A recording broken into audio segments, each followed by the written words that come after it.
everybody, it's Sunday. That means it's time for family movie night.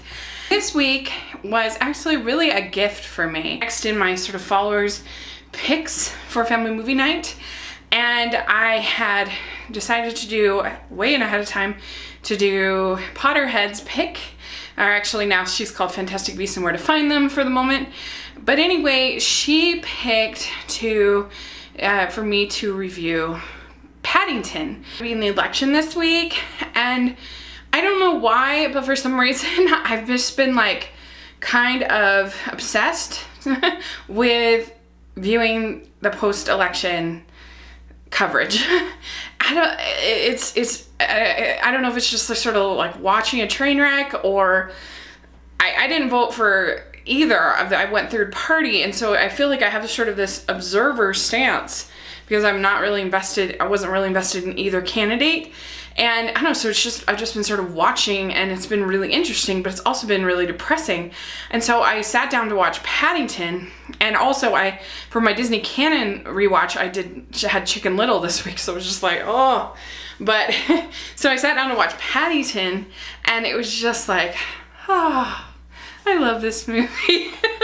And if you haven't checked, last year, in my best of the year was Paddington, and I stand by that. I think that this is actually, honestly, it's not just hyperbole.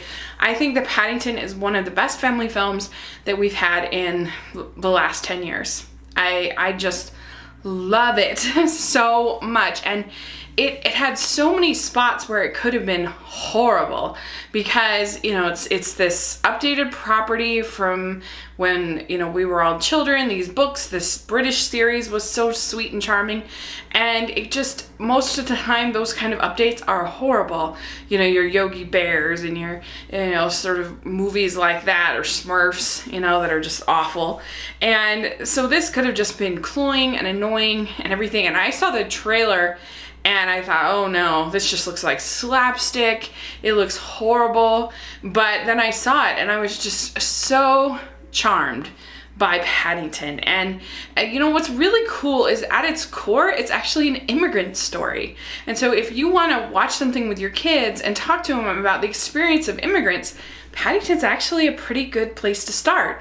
You know, similar one would be An American Tail, but American Tail is definitely more of the somber side of that journey. Paddington is forced to leave his aunt and uncle in the rainforest where he grew up, and he is sent to England because the explorer who taught them English and taught them about marmalade, he told them that if they ever needed a friend, that was someplace to go. And so he goes, and he hears about these stories from when the World War II stories of the orphan train, and the kids would have like a number on them, and they would show up at the train station, and somebody would come and pick them up, basically, and take care of them. And that's kind of what happens here. He ends up in this train station, and this family stumbles upon him and decides to help him.